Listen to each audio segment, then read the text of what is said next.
(42)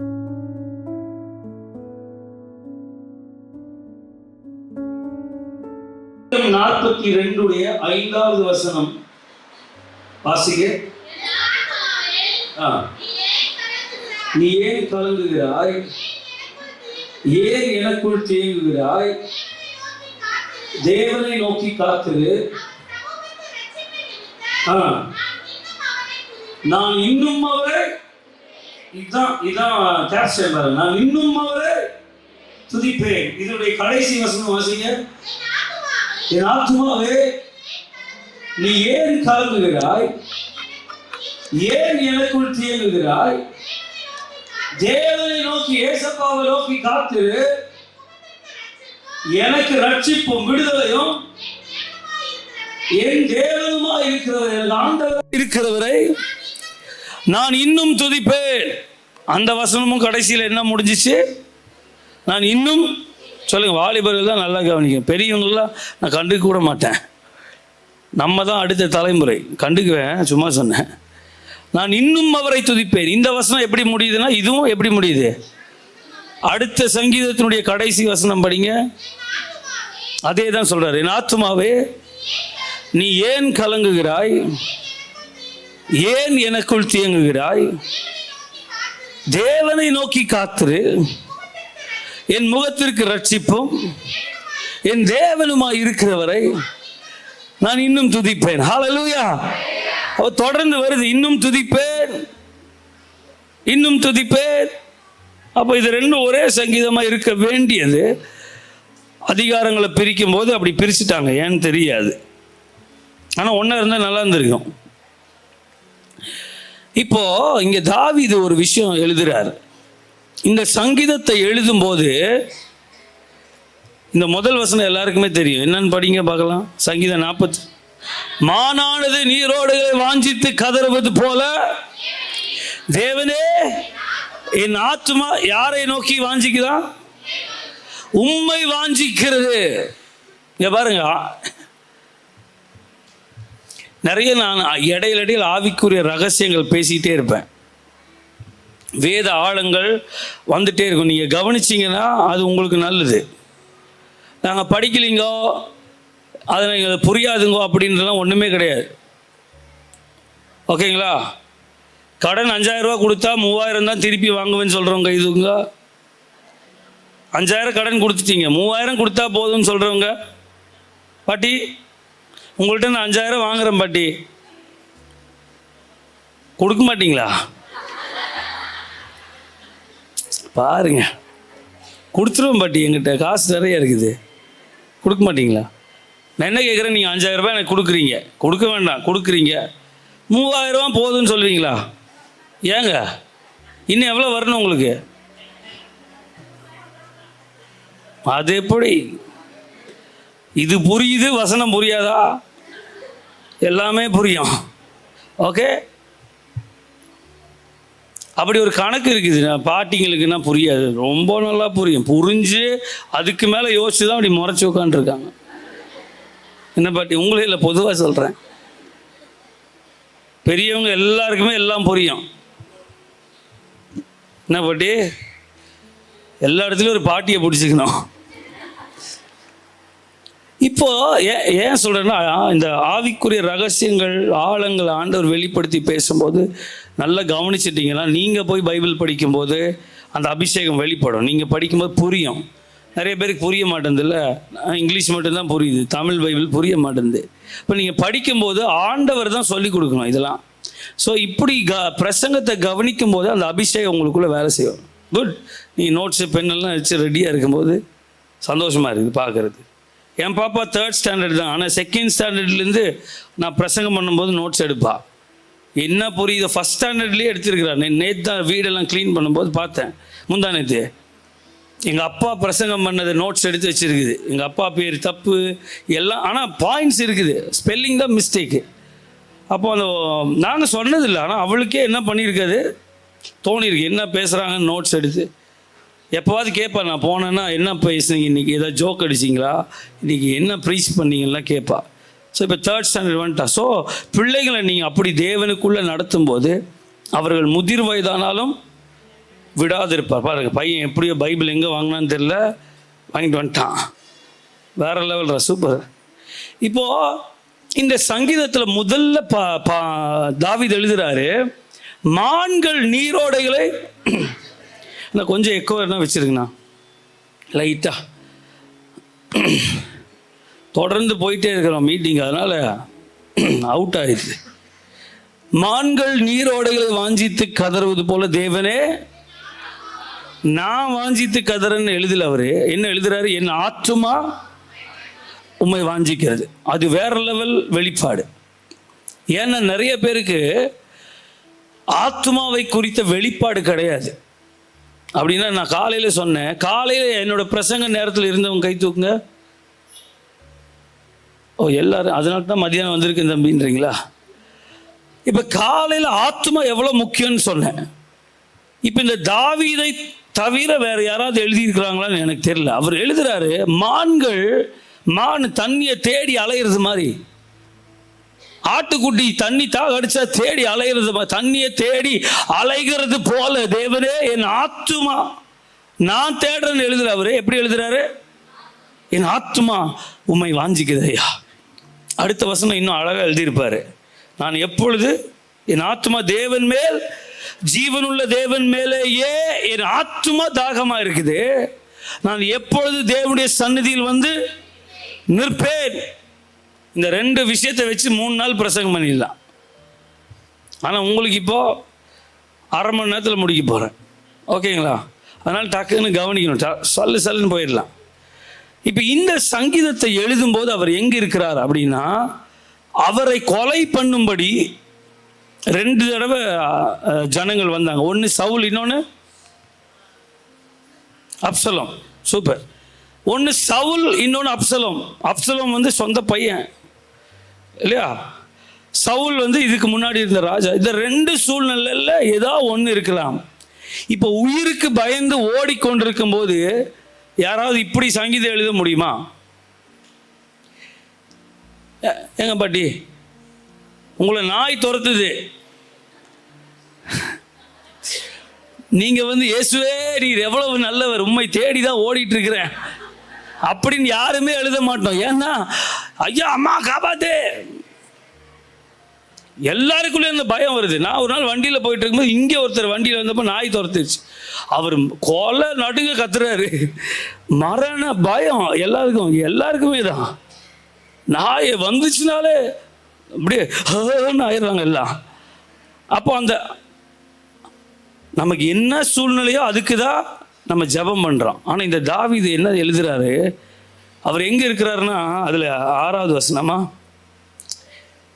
6வது வசனம், என் தேவனே கலங்குகிறது, ரொம்ப கவலையா இருக்கிறேன் நான். ஓகே, ஆகையால் யோர்தான் தேசம், எர்மோன் மலை, சிறு மலை, இப்படி மலையா போயிட்டு இருக்கிறார். ஏன் தெரியுமா, எல்லாம் கொலை பண்றதுக்கு தேடி வரும்போது இவர் போய் குகையில போய் ஒளிந்து கொள்றாரு. கண்மலையில போய் செடிகளுக்கு நடுவில் போய் என்ன பண்றாரு, தப்பித்து கொள்ள ஒளித்து கொள்ளுகிறார் தன்னை. ஸோ இந்த மாதிரி சூழ்நிலையில் இவர் சொல்றாரு, மான் எப்போ நான் பொண்டாட்டி இட்லியை திம்பேன் அப்படின்லாம் எழுதல அவர். எப்போ என் ஒய்ஃபை பார்ப்பேன், எப்போ என் பிள்ளைகளை கொஞ்சுவேன், அதெல்லாம் அவருக்கு ஜெபம் கிடையாது. அவர் என்ன ஜெபிக்கிறார் தெரியுமா, அப்பா மான்கள் நீர் ஏன்னா ஏன் எழுதுறாருன்னா மெயின் காரணம், அப்போல்லாம் ஒரே ஒரு சர்ச்சு தான் இருந்துச்சு. உலகம் முழுசுக்கு எத்தனை ஆலயம் இருந்துச்சு, ஒன்றே ஒன்று. இன்றைக்கி சத்தியமங்கலத்தில் காலையில் ஒரு இடம், மத்தியானம் ஒரு இடம். நீங்கள் பண்ணுற சேட்டையை பாருங்கள், அங்கே காலையில், இங்கே மத்தியானம், விட்டா சாயந்தரம் வேறு எங்கேயாவது போவீங்க. இப்போ இவ்வளோ இடத்துலையும் நம்ம என்ன பண்ணுறோம், தேவனை தொழுது கொள்கிறோம். பிதாவை எங்கும் தொழுது கொள்கிற காலம் வந்தது. எப்போ வந்துச்சு, இயேசு கிறிஸ்து மரித்த பொழுது திரைச்சீலை மேலிருந்து கீழ் தொடங்கி 2ஆ கிழிஞ்சப்போ பிதாவை எங்கும் தொழுது கொள்ளுகிற காலம். ஓகே, இப்போ எங்கே வேணால் சர்ச் நடத்தலாம். ஆனால் அப்போ தாவீது இருந்த டைமில் ஒரே ஒரு ஆலயம் தான் இருந்துச்சு. அவருடைய ஏக்கம் என்னன்னா, நான் எப்போ சர்ச்சுக்கு போவேன், நான் எப்போ வீட்டுக்கு போவேன், எப்போ ஒய்ஃபை பார்ப்பேன்னு அவர் ஏங்கல. அவர் என்ன எழுதுறாருன்னா, ஆத்மாவுடைய மன குமுறலை அறிந்த ஒரு தேவ மனுஷனா தாவீது இருக்கிறார். நிறைய பேர் கிடையாது. பைபிள்லே நிறைய பேர் எழுதலை அதை பற்றி. நிறைய பேர் எனக்கு டயர்டாக இருக்குங்க, இடுப்பு, சரீரத்தை குறித்து தான் நிறைய பேசுவாங்க. ஆனால் இவர் தன்னுடைய ஆத்மா தேவனுக்காக இயங்குகிறதை குறித்து பேசுகிறார். நான் காலையில் சொன்ன, ஏன் தேவன் உங்களுக்கு ஆத்மாவை கொடுத்திருக்கிறார்? தேவன் உங்களோடு உறவாடும்படி தன்னுடைய சுவாசத்தை உங்களுக்கு ஆத்மாவாக கொடுத்திருக்கிறார். ஆமாவா இல்லையா? அவர் மூச்சு காற்று உங்கள் நாசியில் ஊதும் போது மனுஷனுக்குள்ள அந்த சுவாசம், தேவத்துடைய சுவாசம் இவனுக்கு எப்படி வந்துருச்சு? ஆத்மாவாக மாறிடுச்சு. ஓகே, உயிர் எல்லாத்துக்குமே இருக்கு. பூனைக்கு இருக்கு, நாய்க்கு இருக்கு. மத்தியானம் சாப்பிட்டீங்களே, கோழிக்கு இருக்கு. கோழியை நீங்கள் சாப்பிட்டீங்களா, நாங்கள் மட்டுமா? நான் சாப்பிட்டோம், மாட்டி விட்டேன் பாஸ்டமா. இப்போ நாங்கள் சாப்பிட்ட கோழிக்கு உயிர் இருக்குது, ஆனால் ஆத்மா கிடையாது. ஆத்மா கிடையாது. ஸோ இயற்கையும் தேவனை துதிக்குது. காலையில் எந்திரிச்சா, 2 வாரத்துக்கு முன்னாடி எங்கேயோ இருந்தேன், அப்போ காலையில் ஒரே குருவிகள் சத்தம் கேட்குது. கர்த்தரை பாடுதா, அம்மாவை கூப்பிடுதான்னு தெரியாது, ஆனால் நம்ம எழுதுறோம் கர்த்தரை பாடுதுன்னு. ஆனால் அந்த குருவிகள்லாம் துதிக்கும் போது தேவன் வாசமாக இருக்க விரும்புறது கிடையாது. ஆனால் நீங்கள் அப்பான்னு கூப்பிடும்போது அவர் வந்து இறங்கிறார். ஹல்லேலூயா. ஏன்னா நீங்கள் அவருடைய சுவாசத்தை வைத்திருக்கிறீங்க உள்ள. புரியுதுங்களா? உங்கள் ஆத்மா வந்து அவரோட சுவாசமாக இருக்கு. மனுஷனுக்கு ஒன்று எக்ஸ்ட்ரா கொடுக்குறாரு, அதுதான் என்னதுங்க? ஆத்மா.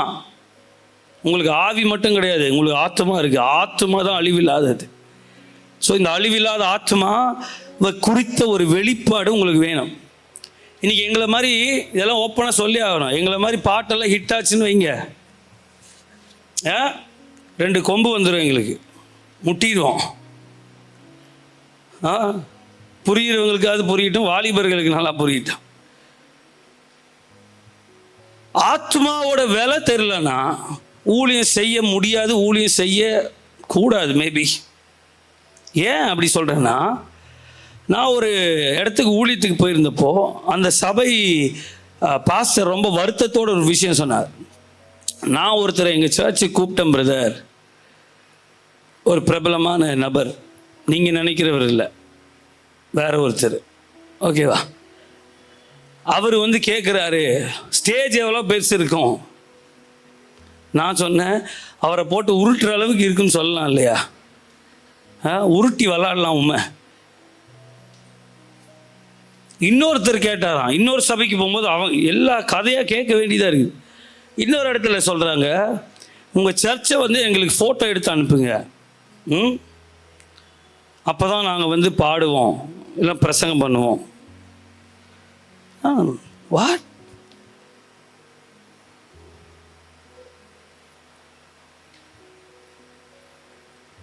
நீங்கள் ஒரு நாளைக்கு இவ்வளோ கொடுத்தா தான் நான் வருவேன் அப்படின்னு சொன்னால் அவங்க சேல்ஸுக்கு இருக்காங்க. அவங்க நெத்தியில் அவங்க விலையை காதில் போட்டு ஓட்டை போட்டு கட்டியிருக்குது. they are for sales, you can buy them. நீங்கள் வாங்கலாம்.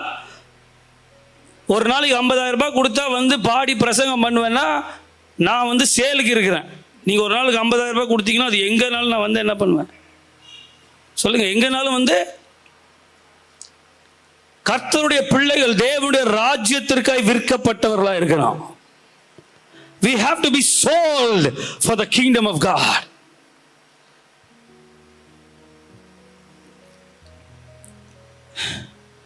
ரெண்டு பேர் இருந்தால் ஆண்டவர் இருக்கிறாரா இல்லையா? அப்புறம் எஜமானன் இருக்கும்போது வேலைக்காரனுக்கு என்ன வேலைன்னு கேட்குறேன். என்னங்க வேலை?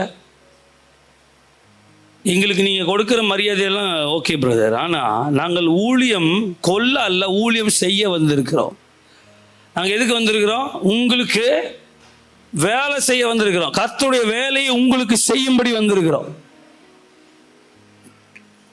ஒரு ஆத்மாவோட வேலை தெரியலன்னா நான் எப்படி ஊழியம் செய்ய முடியும்? நான் வந்தால் 1000 பேர் இருக்கணும்னு நான் நினச்சேன்னா நான் கர்த்தருடைய ஊழியக்காரன் அல்ல. ஏன் தெரியுமா? ஏசப்பாவோட பேர் என்னன்னா, ஒரு இடத்துல சொல்லுது, நான் மெய்ப்பனாக இருக்கிறேன். ஓகே, அவர் சொல்கிறார் 99 ஆடுகள் அங்கே சேஃபாக இருக்கும்போது ஒரு ஆட்டுக்குட்டி அது தப்பி போயிடுச்சுன்னா அவர் தூங்க மாட்டார். மெய்ப்பன் அந்த ஒரு ஆட்டுக்குட்டியும் சேர்ந்து அந்த பட்டியில் இருக்கணும்னு சொல்லி தன் தூக்கத்தை கெடுத்து அலைகிறார். பள்ளங்கள் மேடு. ஏன் தெரியுமா? அந்த ஆடுனால எதுவும் வருமானம் இருக்காது, ஒரு ஆடு தானே போனால் போகுது அப்படின்னு நினைக்கிறதல்ல. அவருக்கு அந்த ஆத்துமாவின் விலை தெரிந்ததினாலே. ஒன்று புரிஞ்சுக்கோங்க, இயேசு கிறிஸ்து இந்த பூமிக்கு வந்தப்போ ஃபேன் கூட கிடையாது. அவர் எப்போ வேணால் இறங்கி வந்திருக்கலாம், ஆமாவா இல்லையா? ஆனால் காலம் நிறைவேறின பொழுது கிறிஸ்து வெளிப்படுறார். டைமுக்கு வராரு, என் ஜனங்களை மீட்டெடுக்கணும்னு வராரு. உங்கள் ஆத்துமா ரொம்ப விலையேற பெற்றதுன்னு சொல்லி தன் ஜீவனை கொடுக்கும்படி வந்தார். அவர் தலை சாய்க்க இடம் இல்லாதவராய், ஒழுங்க சாப்பாடு இல்லாதவராய், இன்னைக்கு அவரை கூட பணக்காரனை காமிச்சிட்டு இருக்கிறாங்க கொஞ்சம் பேர். அவர் ரொம்ப பணக்காரராக இருந்தார். அப்படி பணம் தானே வேணும், வச்சுக்கோயா, ஊழியம் செய்யுங்கயா. இவங்களுடைய பண ஆசையை ஜஸ்டிஃபை பண்றதுக்கு கொடைஞ்சு கர்த்தரை இயேசுவே பணக்காரனை காமிச்சிட்டு இருக்காங்க. இப்போ இவங்க பண ஆசையை ஜஸ்டிஃபை பண்றதுக்கு, நியாயப்படுத்துறதுக்கு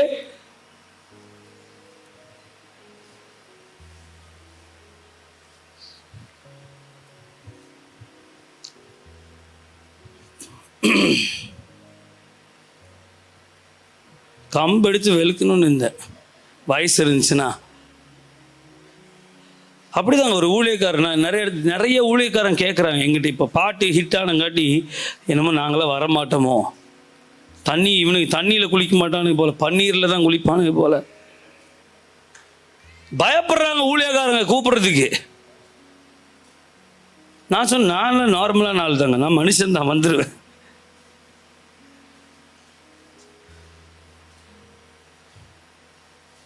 ஒரு பாஸ்டர் வேதனையோடு சொன்னேன், எங்கள் சர்ச்சில் 15 பேர் தான் இருக்கிறாங்க. அப்படி மேட்டுப்பாளையத்தில் போனேன், 15 பேர் தான் இருந்தாங்க. எவ்வளோ மகிமையாக இருந்துச்சு தெரியுமா? எல்லாரும் கேட்குறாங்களா, எப்படி உன் சபைக்கு வந்தார்? இயேசுவே அங்கே இருக்கும்போது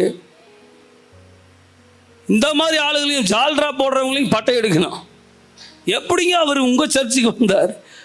காரில் தாயா வந்தேன்.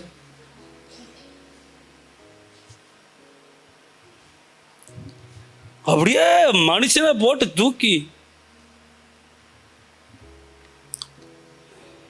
இப்போ ஹிட் ஆனங்காட்டி நான் தைரியமாக பேச முடியுது. இன்னும் நிறைய ஹிட் ஆகும், இன்னும் தைரியமாக பேசலாம் பாருங்க. பாட்டு யாருக்கு கொடுத்தா? அவர் கொடுத்தாரு. அவருக்கு போக வேண்டிய மகிமையை இடையில் நின்று நான் வாங்கக்கூடாது, அது அவருக்கே போய் சேர்றதுக்கு நான் வழி விடணும். ஹல்லேலூயா, ஹல்லேலூயா. ஒரு ஆத்துமாவோட விலை நீங்கள் கொடுக்கவே முடியாது. அதனால தான் மரணம் இந்த உலகத்தில் கொடுமையாக இருக்குது. அதுவும் மனுஷிகளுடைய மரணம் கொடுமையாக இருக்குது. ஏன்னா அது விலையேற பெற்றது. கோழி ஒன்று போனால் இன்னொன்று வாங்கிக்கலாம், ஆமாவா இல்லையா? நீங்கள் எதுக்கு ஆடு வளர்த்துறீங்க? அதுக்கு நல்லா கல்யாணம் பண்ணி வச்சு செட்டில் பண்ணி வைக்கிறீங்க, சாப்பிட்றதுக்கு தானுங்க, ஆமாவா இல்லையா? அது எப்படி இருந்தால் என்னன்னு தான் நீங்கள் யோசிப்பீங்க இல்லையா? நானும் நீங்களும். ஒரு சிங்கம் வந்து தூக்கிட்டு போனால் பின்னாடியே போவோமா தாவீது மாதிரி? நம்மளே சாப்பிட்றதுக்கு தான் வளர்த்துறோம், சிங்கம் தூக்கிட்டு போனால் என்னங்க, நம்ம பொழைச்சமே. இந்த ஆத்துமாவை குறித்த வெளிப்பாடு இன்னைக்கு சபைகளில் காணவில்லை, அதுதான் சொல்ல வரேன். இப்போ நான் ஒரு டெஸ்ட் வைக்க போகிறேன், 20 செகண்ட்ஸ் கொடுக்க போகிறேன் உங்களுக்கு. 20 செகண்ட்ஸ். எத்தனை செகண்டு? உங்கள் ஆத்மா உயிரோடு இருக்கா இல்லையான்னு எனக்கு சொல்லிடணும். இப்போ நான் யாரையாவது கேட்பேன் இப்படி, ஓகே? நீங்கள் உயிரோடு இருக்கீங்க, பார்த்தா தெரியுது, வந்திருக்கீங்க. ஆனால் உங்கள் ஆத்மா உயிரோடு இருக்கா இல்லையான்னு 20 செகண்ட்ஸ் உங்களுக்கு, 20 நொடிகள். உண்மையாலுமே சொல்கிறேன், 20 செகண்டில் நீங்கள் சொல்லுங்கள். எனக்கு சொல்ல முடியாதுங்கிறீங்களாக்கா? அப்புறம் எப்படி தாவீது இதை எழுதுறாரு? படிச்சுட்டு போயிட்டோம். ஆனால் மான்கள் நீரோடைய வாஞ்சிக்கிறது அது ஓகே, அது போல தேவனே என் ஆத்மா, நான் அப்படின்னு கூட சொல்லியிருந்தா ஓகே, என் ஆத்மா என்ன பண்ணுது? உண்மை அவருக்கு தெரிஞ்சிருச்சு, என் சரீரத்தோடு தேவன் உறவாடுறவர் அல்ல, அவர் என் ஆத்மாவோடு உறவாடுகிறார். அப்போ அவருக்கு புரியுது, எது தேவனை தேடுதுன்னா ஆத்மா தான் தேடுது. இப்போ சொல்லுங்கள், எத்தனை பேருக்கு ஆத்மா உயிரோடு இருக்கு? 20 seconds, okay, take your time. தூக்காதவங்க தப்பிச்சிங்க. இப்போ நீங்கள் சொல்லுங்கள், எப்படி கண்டுபிடிச்சிங்க?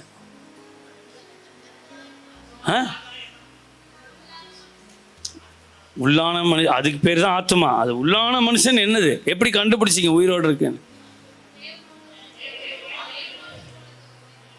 சூப்பர். புரியல. இல்லை, இப்போ சொல்கிறேன்னா உங்கள் ஆத்மா உயிரோடு இருக்கு தெரியப்படுத்துறதுனால இல்லைங்க. இல்லை, தேவனோடு இல்லை உறவா, வார்த்தை. தேங்க்யூ. எங்கள்லாம் சொல்லும்போது அப்ரிஷியேட்டட்.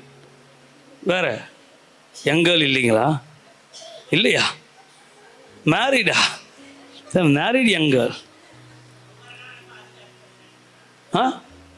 அதெல்லாம் கிஃப்ட்டுங்க. நானும் தான் யங் தான். நானும் என்ன என்ன சொல்லி போகிறீங்க?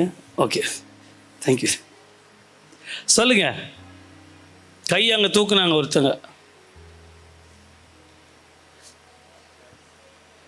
எப்படி கண்டுபிடிப்பீங்க நீங்கள் ஆத்மா உயிரோடு இருக்குன்னு?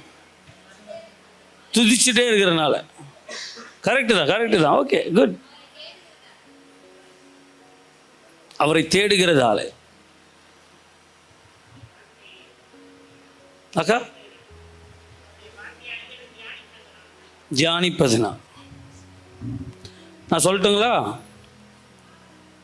அக்கா, சமாதானத்தோடு இருக்கீங்க. சம்பளம் 40,000 வந்தால் நல்லா சமாதானமாக இருக்கலாம். என்ன சொல்கிறீங்க? இப்போ இந்த வெளிப்பாடு ரொம்ப குறைவான பேருக்கு இருக்குது. இன்றைக்கி சபையில் இது சுத்தமாக காணோம்.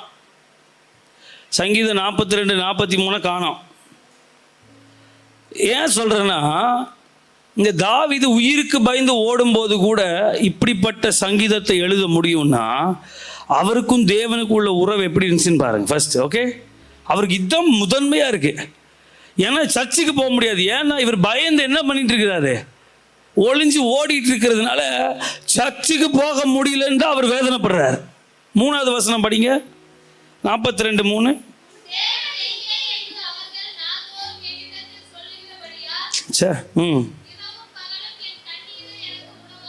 என்ன 2 பேர் கொலை பண்ண வராங்கன்றது அவருக்கு கவலை இல்லை, கண்ணீர் இல்லை.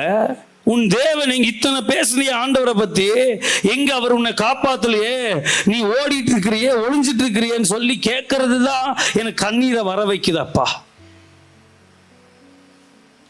இது இந்த கல்யாணம் புதுசுல வர மாதிரி இருக்குல்ல.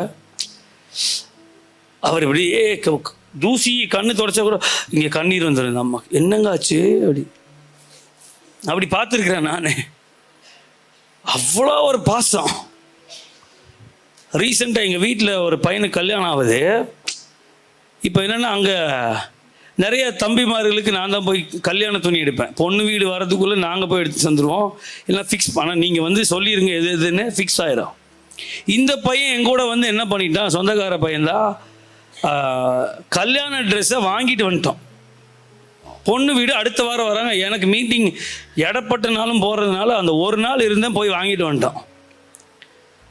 அந்த பொண்ணுக்கு அது தெரிஞ்சிருச்சுங்க. நிச்சயம்தான் முடிஞ்சிருக்குது. அந்த பொண்ணு வந்து அடுத்த நாள் என்னமோ வராங்க, தெரிஞ்சுட்டு அடுத்த நாள் ஜவுளி எடுக்க வராங்க. கண்ணெல்லாம் வீங்கி போய் அவன் சொன்னான்னா, அவன் நைட்டெல்லாம் தூங்கவே இல்லையா. ஏன்டா நீங்களும் நானும் போய் துணி எடுத்துகிட்டு வந்துட்டோன்னு அழுது கண்ணு வீங்கி. சரிடா, கல்யாணம் ஆகி ஒரு 2 வருஷம் போட்டோம். துணி போய் எடுத்துகிட்டு வந்ததுக்கு அவ்வளோ கண்ணீர். ஆனால் இவர் சொல்கிறாரு, எதுக்கு எனக்கு கண்ணீர் வந்துச்சு தெரியுமா, நான் தேவாலயத்துக்கு போக முடியலையே. எவ்வளோ அந்த உறவு பாருங்க தாவீதுக்கு. அடுத்த வசனம் படிங்க. முன்னே அவர் சொல்ற புலம்புறாரு, முன்னே நான் பண்டிகையின் ஆசரிக்கிற ஜனங்களோட கூட நடந்து. பாருங்க, நிறைய பேர் சொல்லுவாங்கல்ல, அதாவது எங்கள் பாப்பா கிட்ட வேலை சொன்னேன்னு வைங்க, சிம்பிளி யூஆர் ஆஸ்கிங் மீ, நான் எந்திரிக்கணும், நடந்து போகணும், அங்கே போய் எடுக்கணும், திருப்பி எல்லாமே சொல்லுவாங்க. இதே அவங்களுக்கு பிடிச்ச வேலையாக இருந்துச்சு, ஒன்றுமே இல்லை டேடி, நாங்கள் போயிட்டு வந்துடுவோம். கஷ்டமாக இருந்துச்சுன்னா நாங்கள் எந்திரிக்கணும், நாங்கள் நடக்கணும், அப்புறம் ஓடணும், அங்கே போய் எடுக்கணும், கையை நீட்டணும், எல்லாமே சொல்லுவாங்க. பார்த்தீங்க, அந்த மாதிரி இவர் சொல்றாரு ஆசையில், முன்னே நான் பண்டிகை ஆசரிக்கிற ஜனங்களோட கூட நடந்து ஜாலியா தேவாலயத்துக்கு போய் வருவேன். இப்ப என்னால போக முடியலையே. இதுதான் தேவனோட உள்ள உறவுல அடையாளம். அப்பா இன்னைக்கு சர்ச் இல்லையா, அப்பா சந்தோஷம்டா அப்படின்றத நம்மக்கிட்ட ஏதோ பிரச்சனை. இப்போ எப்படி உங்கள் ஆத்மா உயிரோடு இருக்குன்னு கண்டுபிடிக்கலாம் அப்படின்னா, நீங்கள் எல்லாரும் இருக்கிற இடத்துல அப்படி கண்ண மூடுங்களேன். சீரியஸா? ஓகே, ஜப நிலையில் நீங்கள் கண்ண மூடுங்க. முக்காடெலாம் போட்டுக்கலாம்.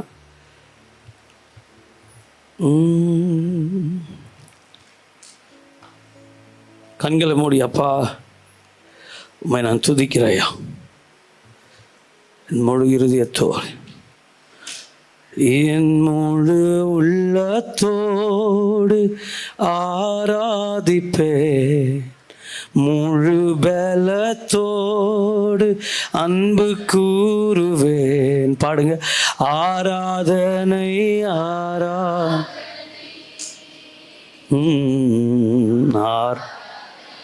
ஆராதனை, சத்தம் உயரட்டுமே. ஆராதனை ஆராதனை ஆராதனை ஆராதனை.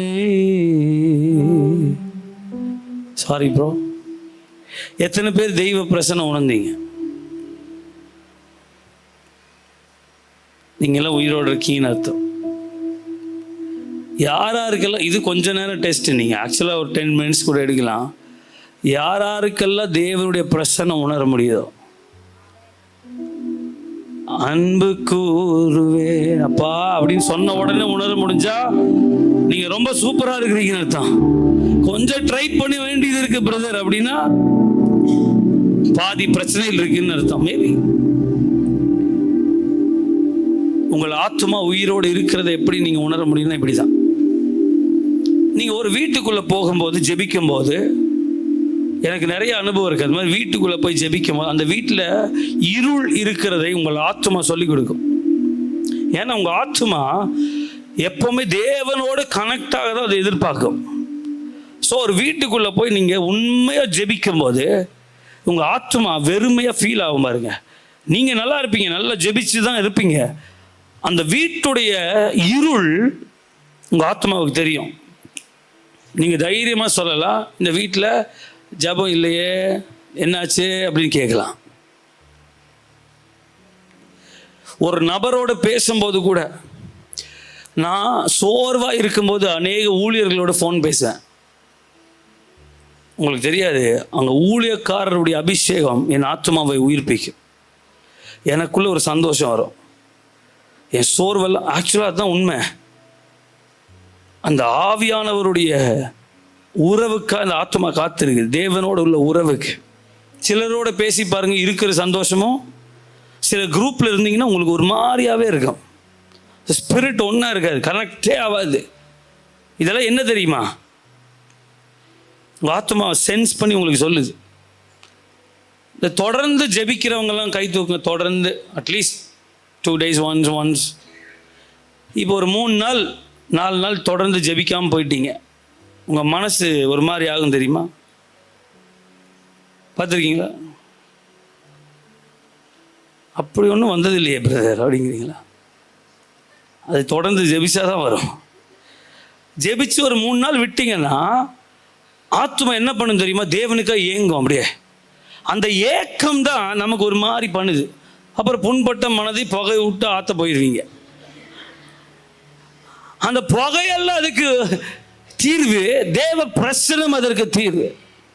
லாக்டவுன் டைமில் நிறைய பணக்காரன் தற்கொலை பண்ணான். ஏன் தெரியுமா? அவன் ஜனங்களாக இருந்து ஹோட்டலில் தின்னு போட்டு எல்லாம் இருந்தது. இப்போ தனியாக அடித்தோடனே அவன் ஆத்மாவோட வேலை தொடங்கிருச்சு. அதுவரை ஆத்மா சத்தம் போடுறது அவனுக்கு காதே கேட்கல. ஏன்னா ஃபுல்லாக என்ஜாய்மெண்ட்டு, தன் சுயநிலைவில் இல்லை. அவர் அப்படி இருந்தார். லாக்டவுனில் அடைச்சி போட்டோன்னு உள்ள ஒன்றும் போலன்னு தெளிவாயிட்டாப்புல. இப்போ ஆத்மாவோட சத்தம் என்ன ஆகுதுன்னா ஒரு மாதிரி இருக்கு, அவங்களுக்கு சமாதானம் இல்லை, ஒரு மாதிரி பண்ணுது. சினிமா போட்டு பார்த்து எத்தனை நாள் தான் பார்க்கறது, எத்தனை நாள் தான் இருக்கிறது, ஃப்ரெண்ட்ஸோட எத்தனை தான் பண்றது.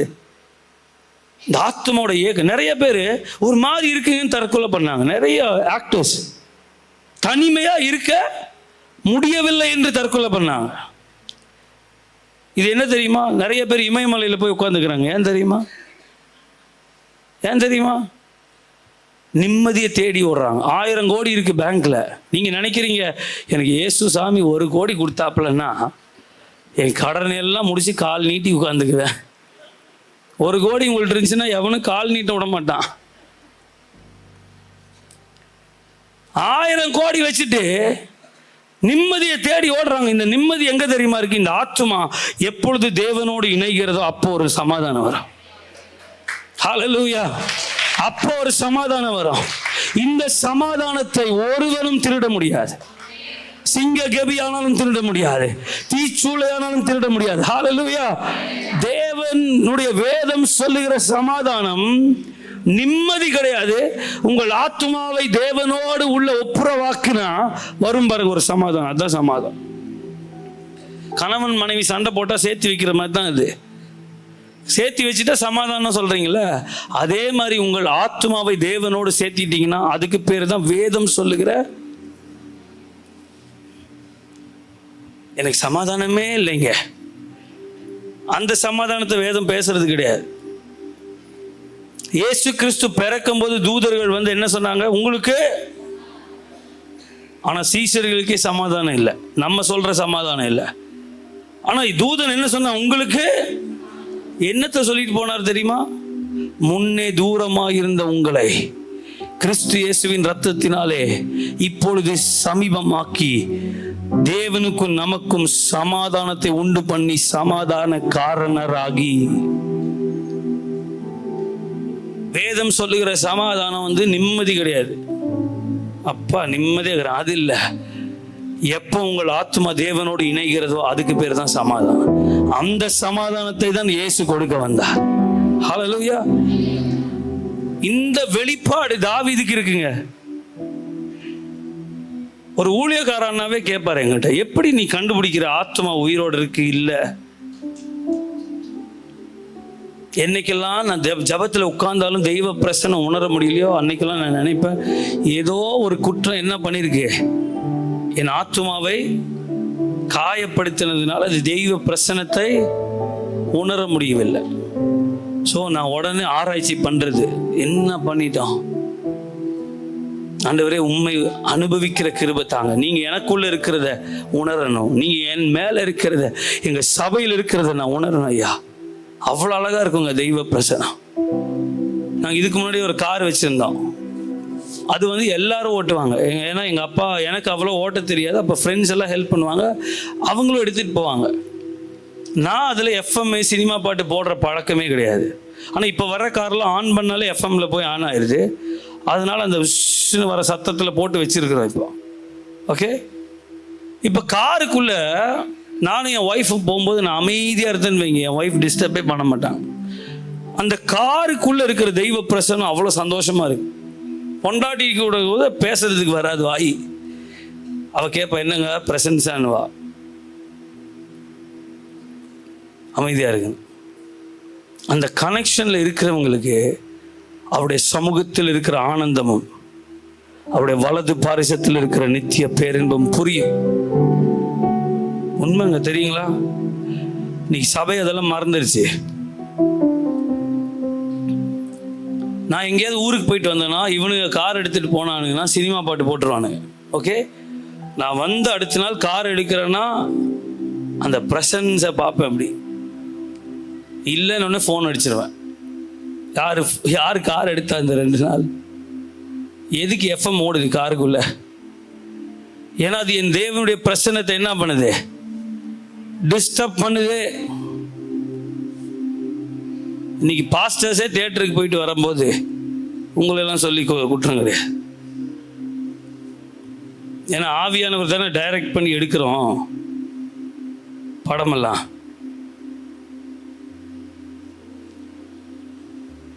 இன்னைக்கு ஏங்க கிறிஸ்தவ பாடல்கள்லாம் சினிமா பாணியில் வருது?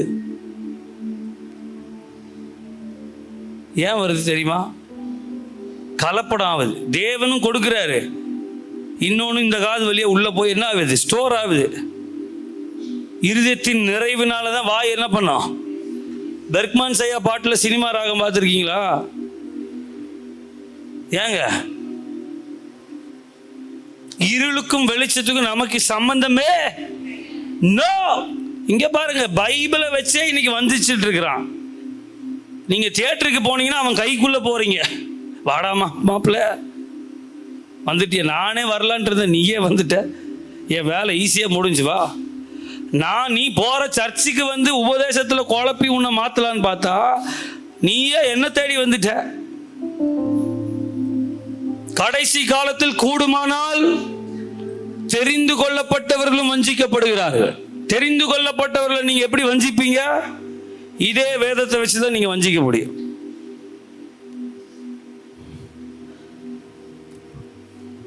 என்னையெல்லாம் நான் இதுவரை ஒரு தடவை கூட தியேட்டருக்கு போனதில்லை.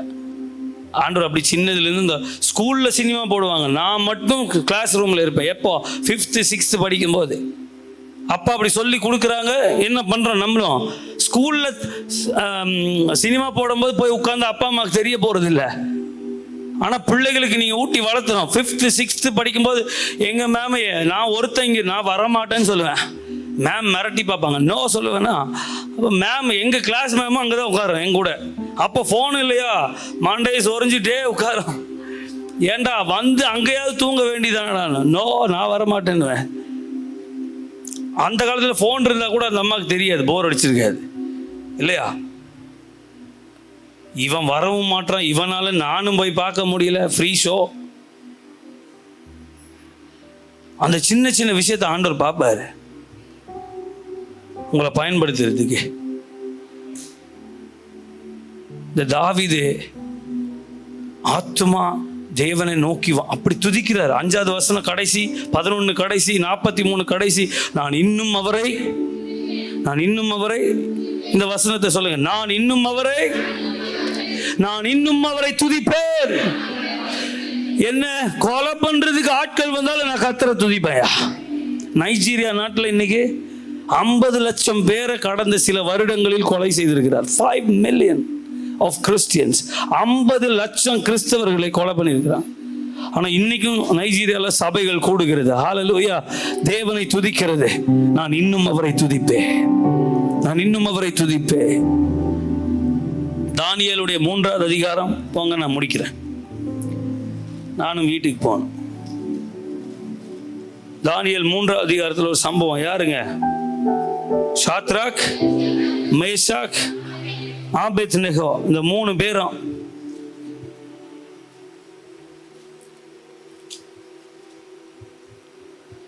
இந்த 3 பேர் வாலிபர்கள். இந்த நேரத்தில் தானியேல் எங்க போனார்னு தெரியல. அவரும் அங்கதான் இருக்கிறார், ஆனால் அவரை காணவில்லை. ஒரு பசும் பொன் சிலை, பொற்சிலை நிறுத்தி வைக்கப்பட்டிருக்கிறது. ராஜா சொல்லுகிறார், இதை வணங்காதவர்கள் எல்லாம் எங்க போடுவேன்? தீயில தூக்கி போடுவேன்னு சொல்றாரு. நல்லா கவனிங்க, இந்த 3 பேர் எங்க இருக்கிறாங்கன்னா அடிமைகளா இருக்கிறாங்க. அடிமையாக ஒரு இன்னொரு தேசத்துல, சொந்த ஊர்ல கூட இல்லை, இன்னொரு தேசத்துல அடிமையா இருக்கிறாங்க. இந்த ராஜா எப்ப வேணா இவங்களை கொலை செய்ய முடியும். ஆமாவா இல்லைங்களா? ஆயுத பூஜைக்கெல்லாம் ஆபீஸ் போறவங்க கை தூக்குங்க. நம்ம ஆளுங்க நிறைய எங்கிட்ட சொல்லி, ஆயுத பூஜைக்கு போயிட்டு பிரதர் நான் என்ன பண்ணுவேன்னா, அந்த சாமி முன்னாடி நின்றுட்டு ஸ்தோத்திரம் ஸ்தோத்திரம் ஸ்தோத்திரம், இயேசுவே மன்னியும் உங்களை மன்னிப்பார். அதெல்லாம் 2வதுங்க. ஆனால் உங்களுக்கு நீங்கள் கர்த்தருக்கு கொடுக்குற வைராக்கியங்க. நம்ம என்ன நினைக்கிறோன்னா, இந்த ஓனர் ஏதாவது பண்ணிட்டேன்னா எனக்கு வேலை போயிடும், இவருனால தான் எனக்கு வேலை. இந்த 3 பசங்களை நான் உங்களுக்கு காமிக்கிறேன். Shadrach, Meshach, Abednego. ராஜா சொல்றார், இப்பொழுது எல்லாரும் தாழ விழுந்து பணிந்து கொள்ள கடவீர்கள் அப்படின்றார். எல்லாரும் டபன்னு அவன் கடவுள்னு நினைச்சு பணிக்கிறானா, இவன் உயிர் வேணும்னு பணிக்கிறாங்களா? எல்லாம் உயிர் மேல ஒரு பிரியம். அவர் பார்க்குற 3 மண்டைகள் அங்கே தெரிகிறதே. அவங்கள கூப்பிட்டு வா. இந்த 3 பேர் வராங்கங்க. நல்ல கவனிங்க. அடிமைகள், இன்னொரு நாட்டில் அடிமையாக இருக்கிறாங்க. எப்போ வேணால் ராஜா எப்படி வேணால் கொலை பண்ணலாம், தீயில தான் போடணும்னு இல்லை. வந்து கேட்குறாங்க, என்ன நீங்கள் வணங்க மாட்டீங்களா அப்படின்னு சொன்ன உடனே இவர்கள் சொன்ன முதல் வார்த்தை யாராவது சொல்ல முடியுமா? எனக்கு தெரியும், ஆனால் நான் பார்க்குறேன். சாத்ராக் பேஷாக் ஆபேத்நேகோ ராஜாவை பார்த்து சொன்ன முதல் வார்த்தை இல்ல, அது கடைசிங்க. அதுதான் முதல் வார்த்தை. என்ன முதல் வார்த்தை? என்னங்க ஸ்டூடெண்ட்ஸ் சொல்லுங்க, அங்க முதல் வார்த்தை. தானியேல் 3. பரவாயில்ல, புதிய ஏற்பாட்டில் தேடுறீங்களே. இல்லைங்க, முதல் வார்த்தை என்ன? வேர்ட், வார்த்தை. ஆதாமே எங்க இருக்கிறாயா? ஃபர்ஸ்ட் வார்த்தை என்ன தெரியுமா சொன்னாங்க? ராஜாவை பேர் சொல்லி கூப்பிட்டாங்க. நேபுகாத்நேச்சாரே. என்ன கொழுப்புடா உங்களுக்கு, வாழ வேண்டிய வயசுல அப்படிதான் நீங்க சொல்லுவீங்க பெரியவங்க. ராஜா இப்பொழுது தீ அங்க எரிஞ்சிட்டு இருக்கு, தூக்கி போட போறாரு. இவங்க சொல்றாங்க நேபுகாத்நேச்சாரே. என்ன சொல்றாங்க? இந்த காரியத்தை குறித்து உமக்கு உத்தரவு சொல்ல எங்களுக்கு அவசியம் அப்படின்னு என்ன சொல்றாங்க நம்ம பாஷையில். இதெல்லாம் பற்றி உங்கள்கிட்ட பேசிகிட்டு இருக்க முடியாது, எங்களுக்கு தேவையும் கிடையாது. யாருக்கிட்ட? எத்தனை பேர் உங்கள் ஓனரை பெயர் சொல்லி கூப்பிடுவீங்க? ஐயோ தப்பு, வேலை போயிடும். வேலை போச்சுன்னா வண்டிக்கு லோன் கட்ட முடியாது இல்லைங்களா? இவங்க உயிரே போனாலும் பரவாயில்லை. அவங்க சொல்றாங்க, நாங்கள் ஆராதிக்கிற எங்கள் தேவன் எங்களை தப்புவிக்க வல்லவர். எங்களை தப்புவிக்கவில்லை என்றாலும் நீர் நிறுத்தின இந்த சிலையை நாங்கள் வணங்கவும் மாட்டோம், நமஸ்கரிக்கவும். அப்புறம் இவருக்கு டென்ஷன். மத்திய பிரதேசம் எரியுது அவருக்கு. யாருக்கு? ராஜாவுக்கு 7 மடங்கு கொளுத்துறாரு. Okay, well and good. சங்கிலிகளினாலே கட்டி இந்த 3 பேர் என்ன பண்றாங்க? இவங்க இந்த 3 பேரை ஏன் தெரியுமா எனக்கு ரொம்ப பிடிச்சது? அவங்க கிட்ட இந்த ஃபுல் பைபிள் இல்லை. ஓகே, அவங்க கிட்ட இந்த மாதிரி 3 நாள் கேம்ப் சாப்பாடு போட்டு அவங்களுக்கு ஒண்ணுமே இல்லை, அடிமைகளாக இருக்கிறாங்க. ஓகே, அவங்களுக்கு இந்த 3 புக்கும் கையில கிடையாது. இந்த 5 புக்கும், ஆதியாகவும், யாத்திராகவும், லேவியராகவும், இந்த 5மே கையில கிடையாது. இதை பிரசங்கம் பண்ணுகிற ஆட்கள் கிடையாது. இப்பொழுது சபை கிடையாது. அடிமைகளா இன்னொரு தேசத்துல அவங்க போராடி கொண்டிருக்கிற இந்த நேரத்தில் அவர்கள் இப்படிப்பட்ட வைராக்கியத்தை வெளிப்படுத்த முடியுமானால், இன்னொன்னு தெரியுமா? அவங்களுக்கு பரிசுத்த ஆவியானவர் கூட கிடையாது. அவங்களுக்கு பரிசுத்த ஆவியானவர் கூட கிடையாது. கேட்ட வசனத்தில் வைராக்கியமா நின்றாங்க. நம்ம பரிசுத்த ஆவியானவரை வச்சுக்கிட்டே எல்லாத்தையும் பண்ணுவோம். பாரும் ஐயா, நல்லா பாரும் ஐயா அப்படின்னு. இவங்களுக்கு அந்த பலன், இங்க பாருங்க, தேவ பலன், பரிசுத்தாவின் பலன் நமக்கு இருக்கு, அவங்களுக்கு கிடையாது. ஆனா அவங்க ஊர்ல இருந்தப்போ அவங்க அம்மா அப்பா சொன்ன கர்த்தருடைய வார்த்தை, சிலை வணங்க கூடாதுடா, அதை கேட்டோன்னு வைராக்கியம் பற்றி கொண்டது. உயிர் போனாலும் பரவாயில்லைன்னு தூக்கி போட்டாங்க அக்கினிக்குள்ள. நான் இங்கே பார்த்து மட்டும் பேசுகிறேன், சரிங்களா? அக்கினிக்குள்ள தூக்கி போட்டாங்க. கொஞ்ச நேரத்தில் நேபுகாத்நேச்சர் எட்டி பார்க்குறாரு. 3 பேரை போட்டோமே கட்டுண்டவர்களாய், இப்பொழுது 4 பேர் விடுதலையாய் உலாவுகிறதை காண்கிறேன். ஆண்டவர் கைவிட்டாரா? அங்க நின்று இப்ப நம்மளாம் எப்படி ஜெபம் பண்றது தெரியுமா? ஆண்டவரே மழை பெய்வதாக, அந்த தீயை அணைப்பதாக, அடுத்த தேர்தலில் அவர் வெளியேறுவாராக. அப்படியெல்லாம் வெளியேற மாட்டாரு, நம்மளை ஒரு வழி பண்ணிட்டு தான் ஏறுவாரு. இந்த அரசியல் ஜபத்துக்கெல்லாம் ஆண்டவரெல்லாம் மயங்க மாட்டாரு. இது ஒரு அரசியல் ஜபம். என்ன பண்றோம்? Political prayer. எங்க ஆண்டவர் மழை வேணும்னா ஊத்திடுவார், அதனால இப்பொழுது ஊற்றட்டும் அந்த அக்கினி ஜுவாலையின் மீது. ஹல்லேலூயா. எஸ்கேப் ஆகிறதுக்கு வழி. அது ஆண்டவருடைய மகிமை அல்ல. நீங்க தீக்குள்ள போகணும், நீங்க உலாவரும் விடுதலையோடு வெளியே வரும்போது தீக்குள்ளதான் இருந்தீங்கன்ற சுவடு தெரியாமல் கர்த்தர் வெளியே எடுப்பார். நீங்க அக்கினி நடுவிலிருந்து வெளியே வரும்போது உலகம் பார்த்து சொல்லும், இத்தனை வருஷம் இந்த கஷ்டப்பட்டியா, உன்னை பார்த்தா தெரியலடா. என் அக்கினி நடுவே நான்காவது நபராய் என் தேவன் என்னோடு கூட இருந்தார். ஹல்லேலூயா. எரிகிற அக்கினி சூளைக்கு அவர் என்னை தப்புவித்தார். என்னை தப்புவிக்க அவர் வல்லவர். அந்த வைராக்கியம் உங்களுக்கு இருக்கணும். ஹல்லேலூயா. என் ஆத்துமா தேவனோடு உறவாடும், அது மரணமானாலும் உறவாடும். பவுல் அதான் சொல்றாரு, நாச மோசமோ பசியோ பட்டினியோ மரணமோ ஜீவனோ நிர்வாணமோ வேற எந்த சிருஷ்டியானாலும் கிறிஸ்துவின் அன்பை விட்டு என்னை பிரிப்பவன் எதுவும் பிரிக்க முடியாதுன்னு நான் நிச்சயித்திருக்கிறேன், அறிந்திருக்கிறேன்.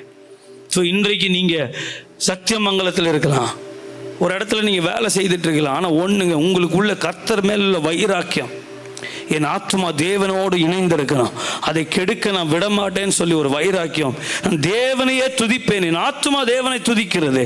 அதை அழகா தாவீது வெளிப்படுத்தி இருக்கிறார். அந்த கஷ்டமான உயிருக்கு பயந்து ஓடுற நேரத்தில் இப்படி ஒருத்தன் லவ் போயம், அது that's a love poem to God. தேவனுக்கு அவர் ஒரு அன்பு கடிதம் எழுதுறாரு. எங்க ஓடிட்டு இருக்கு? நாய் துரத்தி ஓடும் போது யாராவது அன்பா கடிதம் எழுத முடியுமா? நம்ம தப்பிச்சா போதும் தான் ஓடுவோம். ஆனா அந்த சூழ்நிலையில் அவர் அமைதியா உட்கார்ந்துட்டு குகையில ஒளிந்து உட்கார்ந்து இருக்கும் போது அவர் சொல்றாரு, என் படுக்கை கண்ணீரால் நினைக்கிறது. ஏன் தெரியுமா? இவங்க துரத்துறாங்கன்னு இல்ல ஆண்டவரே, நான் எப்பொழுது உங்க சர்ச்சுக்கு வருவேன், எப்பொழுது உங்க முகத்தை பார்ப்பேன் நான் ஏங்குறையா. இப்படிப்பட்ட ஒருத்தர் கை தூக்குங்க, எனக்கு ரொம்ப சந்தோஷமா இருக்கு. இப்படி தான் தம்பி நான் வாழ்றேன். ஏன்னா இருக்கிறாங்க அந்த மாதிரி, அவங்கள பார்க்கணும்னு விரும்புகிறேன். இப்படி தாவீது மாதிரி நான் இருக்கிறேன். ரொம்ப சந்தோஷம் அண்ணா, ரொம்ப சந்தோஷம் அண்ணா. ஏன்னா சபையில் அவங்க பொய் சொல்ல மாட்டாங்க. ரொம்ப சந்தோஷம் சிஸ்டர். எங்கள் அம்மாவும் அதில் ஒரு ஆள். கேன்சர் வந்து கீமோ போயிட்டு இருக்கும்போது கூட வந்து ஜீவா பிரதரோட அம்மா தான் இருந்தாங்க. ஜீவா பிரதர் தெரியுமா? என் நாட்கள் முடியும் வரை நைட்டு தூங்குறதுக்கு. அப்போது அவங்க அம்மா பேர் ராணிம்மா எங்கிட்ட கூப்பிட்டு சொன்னாங்க, நீங்களாம் கொடுத்து வச்சவனடா. ஏங்கம்மா அப்படின்னு. நான் இப்போ படிச்சுட்டு இருந்தேன் பூனேயில், பாம்பே கிட்ட. பூனையவா அப்படின்றாதீங்க, பூனான்னு ஒரு ஊர் இருக்குது, அந்த ஊரில் பூனையை படிச்சுட்டு இருந்த தம்பி வெட்டினரி டாக்டராகிட்டு இருக்குது. அப்போ அங்கே படிச்சுட்டு வரும்போதே எனக்கு தெரியாது அம்மாவுக்கு இப்படின்னு, எனக்கு தெரியாது. அப்போ சொன்னாங்க, நீ எல்லாம் கொடுத்து வச்சு. ஏன்னா அந்த கீமோ போயிட்டு எங்கள் அம்மா வந்து எப்போ எந்திரிப்பாங்கன்னு தெரியாது. 2 மணி 1:30 மணி 3 மணி எந்திரிச்சு எல்லா லைட்டையும் போட்டு எல்லா ஃபேனையும் ஆஃப் பண்ணிவிட்டு ஜபத்துக்கு போயிடுவாங்க. அட நீ தானம்மா ஜபிக்கிற, எங்கள் ஃபேனை போடு அப்படி போய் ஜபம் பண்ணி போயிடுவாங்க. இப்படி இருந்த ஒரு அம்மா கீமோ, அது அப்படி உள்ளே ஏறும்போது அவ்வளோ வலிக்கும். அந்த நேரத்துலேயே 3 மணி 2 மணிக்கெல்லாம் எந்திரிச்சு உட்காந்துருவாங்களாம் அந்த கீமோ ஸ்ட்ரிப்போட. ஓகே, உட்காந்து தேசத்துக்காக ஜெபிப்பாங்களாம். சபையில் கஷ்டப்படுறவங்களுக்காக அழுது ஜெபிச்சுட்டு இருப்பாங்களாம். இவங்களுக்காக ஜெபிக்கும் போது, ஆண்டவரே எனக்கு தாங்கிறதுக்கு பலனை மட்டும் தாங்க போதும். எங்கிட்ட சொன்னாங்க, நான் உயிரோடு இருந்தால் கர்த்தர் என்னோடு இருக்கிறார், நான் மரித்து போனேன்னா நான் அவரோடு இருக்கிறேன், அவ்வளோதான். ஸோ இந்த உறவை மேன்மையாக பார்க்குறவங்களுக்கு மரணம் லாபமாய் தெரியும். பவுல் அப்படி தான் எழுதுகிறார் கொலோசியர்னு நினைக்கிறேன். இந்த தேகத்தை விட்டு பிரிய நான் காலையில் சொன்னேன் ஆசையாக இருக்கிறேன். அவள் எப்போ சாவேன்னு காத்திருக்கிறாரா? ஏன் தெரியுமா? என் தேவனோடு இருக்கணும்னு சொல்லி. இன்றைக்கி எல்லாம் மாறி போச்சு, எல்லாம் மாறிச்சு. இந்த உறவு பேசுறதில்ல, எல்லாம் கம்மியாயிடுச்சு. உன் கடன் பிரச்சனையா, நம்மால் இந்த பிரச்சனையை தீர்த்து விடுங்க, நாளைக்கே இன்னொரு கடன் வாங்குவாப்புல.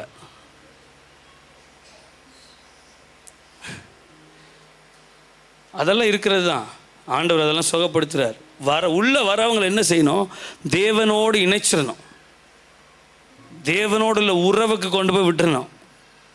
அவர் அப்படியே குடுமையை பிடிச்சாருன்னா விடமாட்டார் அவர். ஏன்னா நான் உன்னை விட்டு விலகுவதும் இல்லை, கைதான் பிடிப்பார், கை விடுவதும் அவர் வழி நடத்துகிறவராக இருக்கிறார். ஹல்லேலூயா, ஹல்லேலூயா. நீங்கள் சொல்லணும், ஆண்டவரே உம்மை இழக்காத ஒரு கிருபை எனக்கு. ஓகே, உங்கள் உறவை இழக்காத ஒரு கிருபை. இந்த தாவீதுக்கு இருந்த வெளிச்சம் எனக்கு இருக்கட்டும் ஐயா, எனக்கு இருக்கட்டும்.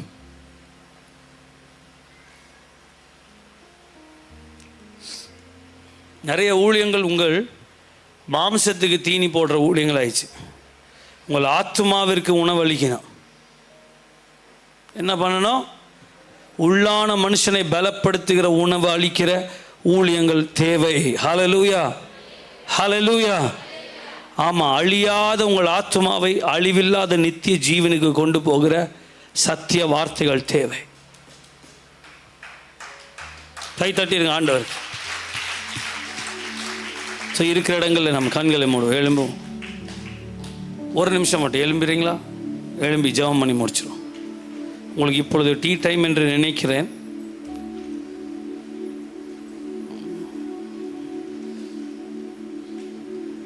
ஹல்லேலூயா.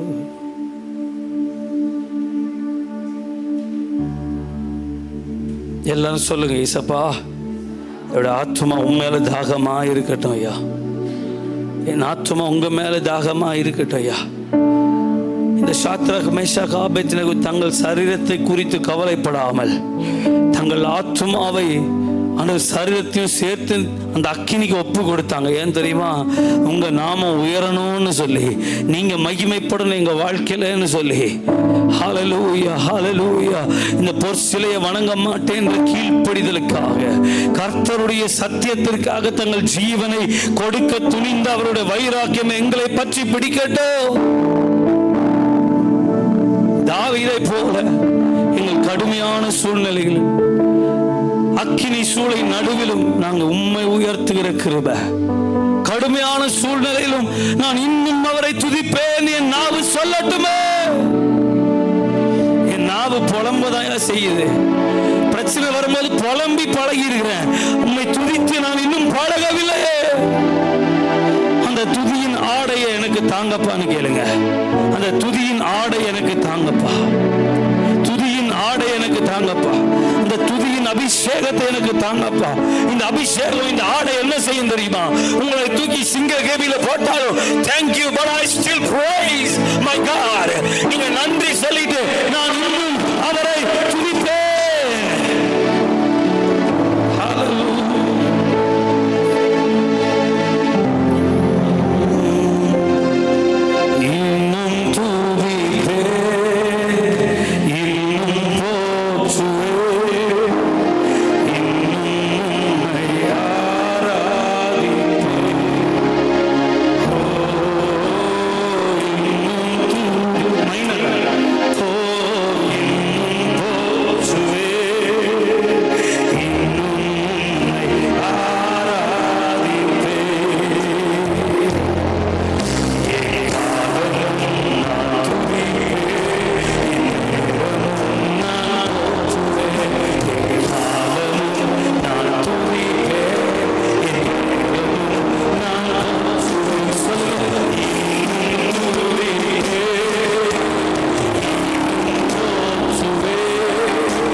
நீங்க பார்ப்பீங்க, ஒரு பிரச்சனை கூட உங்களை ஜெயிக்காததை நீங்க பார்ப்பீங்க.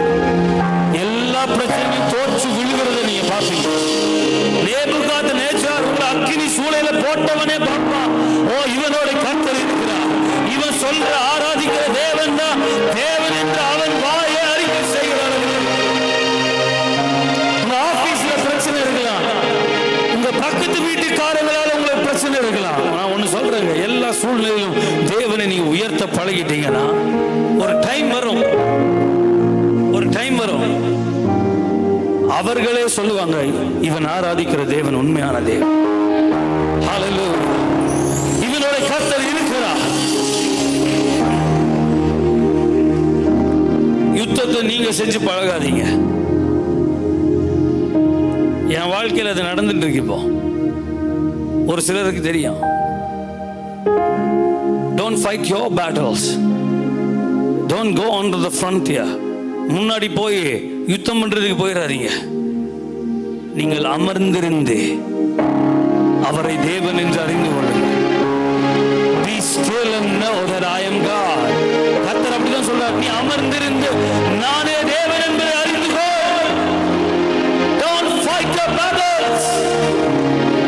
உங்க யுத்தத்தை நீங்க செய்யாதீங்க, கர்த்தர் யுத்தத்தில் வல்லவராய் இருக்கிறார்.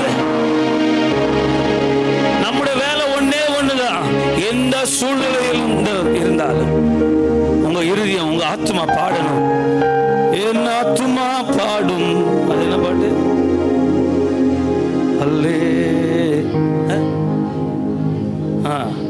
காலையும் மாலையும் எந்த வேலையிலும் என் ஆத்மா என்ன பண்ணும்? எந்த சூழ்நிலையிலும் I will praise his holy name. அந்த வேலையை மட்டும் செஞ்சு பாருங்க. சிங்கம் உங்க பக்கத்தில் இருக்கும், ஆனா வாய் திறக்காது. உங்களுக்கு தலகாணி இருக்காது, வயிற்று மேல படுத்து தூங்கலாம். அப்படிதானே வரைகிறாங்க தானியேல், சிங்கத்தின் வயிற்றுல படுத்து தூங்குற மாதிரி. அப்படிதான் ஆகும். சிங்க கெபியில போட்டவன் அப்புறம் சொல்லுவான், அக்னி சூளையில போட்டவன் அப்புறம் சொல்லுவான், ஓ கரெக்டு தான், நீ சொன்னது கரெக்டு தான். அதுக்கு என்ன இருக்கணும், நம்ம கொஞ்சம் எல்லாம் ஆஃப் பண்ணியிருக்கலாம், முந்தி பேசிடக்கூடாது. கர்த்தர் யுத்தம் பண்ண விடுங்க. பிரச்சனைகளின் நடுவில் நான் இன்னும் தூதிப்பே, இன்னும் போற்றுவே, இன்னும் உம்மை ஆராதிப்பே.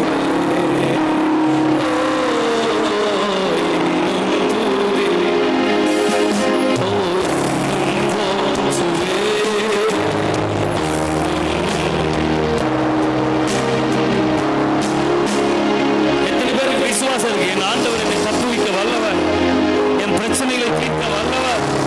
ஹல்லேலூயா, ஹல்லேலூயா. அக்கினி சூழல்களா இருந்தாலும் ஒரு முடி கூட கருகாமல் என்னை வெளியே எடுப்பார் ஆண்டவர். ஹல்லேலூயா. இப்ப இருக்கிற இந்த இருள் ஒரு நாள் மாறும், வெளிச்சம் உண்டாகும் என்று எத்தனை பேர் நம்புறீங்க? ஹல்லேலூயா.